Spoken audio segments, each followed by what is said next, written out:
നമസ്കാരം. മിഡിൽ ഈസ്റ്റിൽ എന്താണ് പ്രധാനപ്പെട്ട വാർത്തകളെന്ന് നോക്കാം. ആദ്യമായിട്ട് പോകേണ്ടത് ഇസ്രയേലിലേക്ക് തന്നെയാണ്. ഇസ്രയേലിൻ്റെ പ്രൈം മിനിസ്റ്റർ ആയിട്ടുള്ള ബെഞ്ചമിൻ നെതന്യാഹുവിൻ്റെ ഏറ്റവും അടുപ്പം സൂക്ഷിക്കുന്ന, അദ്ദേഹവുമായി ഏറ്റവും അടുത്ത് നിൽക്കുന്ന ടോപ്പ് ഒഫീഷ്യൽസിൻ്റെ കൈവശമുള്ള രഹസ്യ വിവരങ്ങൾ ഇപ്പോൾ ഇറാൻ ഹാക്കേഴ്സ് ഗ്രൂപ്പായിട്ടുള്ള ഹണ്ടാല അവർ ഹാക്ക് ചെയ്തു എന്ന രീതിയിൽ ഒരു റിപ്പോർട്ട് പുറത്തു വരുന്നുണ്ട്. ടൈംസ് ഓഫ് ഇസ്രയേലിൻ്റെ റിപ്പോർട്ട് പ്രകാരം നെതന്യാഹുവിൻ്റെ ചീഫ് ഓഫ് സ്റ്റാഫായിട്ടുള്ള ബ്രോവർമാൻ്റെ ഫോൺ ഹാക്ക് ചെയ്തു എന്ന് ഈ ഒരു ഹാക്കർ ഗ്രൂപ്പ് ഇപ്പോൾ അവകാശപ്പെടുന്നത്.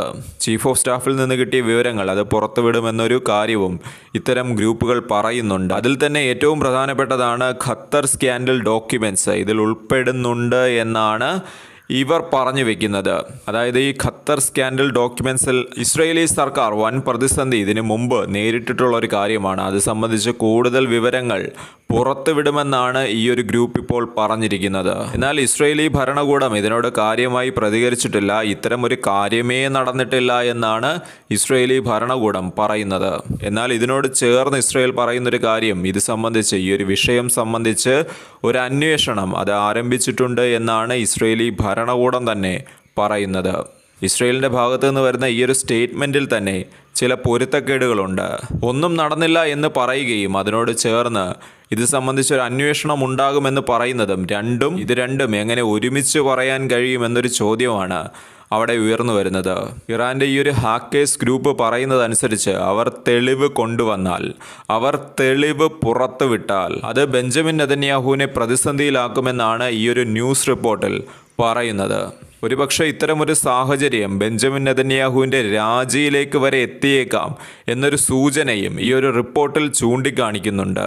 മറ്റൊരു വാർത്ത ജർമ്മനിയിൽ നിന്നാണ്. ഗസയുടെ സ്റ്റെബിലൈസേഷൻ ഫോഴ്സ്, ഗസയിലേക്ക് അയക്കാൻ പോകുന്ന സ്റ്റെബിലൈസേഷൻ ഫോഴ്സിലേക്ക് ജർമ്മൻ സൈനികരുണ്ടാകില്ല എന്നിപ്പോൾ പറഞ്ഞിരിക്കുന്നത് ജർമ്മനിയുടെ തന്നെ വിദേശകാര്യ മന്ത്രിയാണ്. ജർമ്മനി പോലെയുള്ള ഒരു രാജ്യം ഇത്തരം ഒരു തീരുമാനമെടുക്കാനായിട്ടുള്ള കാരണം എന്താണ് എന്ന് നമുക്കൊന്ന് പരിശോധിക്കാം. ആദ്യമായിട്ട് അവർ പറയുന്നൊരു കാരണം, ഗസ ഇപ്പോൾ ആരുടെ നിയന്ത്രണത്തിലാണ് എന്നതിനെക്കുറിച്ചൊരു വ്യക്തത തങ്ങൾക്കില്ല എന്നാണ് അവർ പറഞ്ഞു വെക്കുന്നത്. ആരുടെ നിയന്ത്രണത്തിലാണ് ഗസ? എന്തിനു വേണ്ടി ഞങ്ങൾ സൈന്യത്തെ അയക്കണം? വർഷങ്ങൾ എടുത്തിട്ട് പോലും ഇസ്രയേലിന് ഗസയെ കാര്യമായ രീതിയിൽ നിയന്ത്രിക്കാനോ അവരുടെ നിയന്ത്രണത്തിൽ കൊണ്ടുവരാനോ സാധിച്ചിട്ടില്ല. അതുപോലെ തന്നെ ഹമാസ് പൂർണ്ണമായും ആയുധം താഴെ വയ്ക്കാത്തതും ഇത്തരം ഒരു തീരുമാനമെടുക്കാൻ ജർമ്മനിയെ പ്രേരിപ്പിച്ചിട്ടുണ്ട്. ജർമ്മനി സൈന്യത്തെ അയച്ചാൽ അവർ ഇസ്രയേലിനും അതുപോലെ തന്നെ ഹമാസിനും ഇടയിൽ കുടുങ്ങും എന്നൊരു ആശങ്കയും ജർമ്മനിക്കുണ്ട്. മറ്റൊരു കാരണം, ഗസയിൽ നിന്ന് ഇസ്രയേലി സേന അവർ പൂർണ്ണമായിട്ടും പിൻവാങ്ങിയിട്ടില്ല.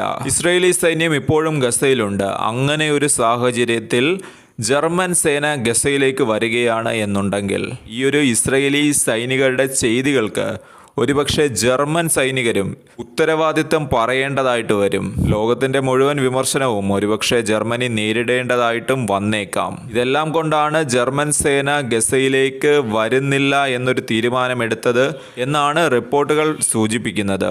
അൽ ജസീറയാണ് ഇത് സംബന്ധിക്കുന്ന ഒരു റിപ്പോർട്ട് ഇപ്പോൾ പ്രസിദ്ധീകരിച്ചിരിക്കുന്നത്. പൊതുവെ പറഞ്ഞാൽ ജർമ്മനി എന്ന് പറയുന്ന രാജ്യം ഇസ്രയേലുമായിട്ട് മികച്ച രീതിയിലുള്ള ഒരു സൗഹൃദം അത് കാത്തു സൂക്ഷിക്കുന്ന രാജ്യമാണ്. അങ്ങനെയുള്ള ജർമ്മനി തന്നെയാണ് ഇപ്പോൾ ഇങ്ങനെ ഒരു തീരുമാനവും എടുത്തിരിക്കുന്നത്.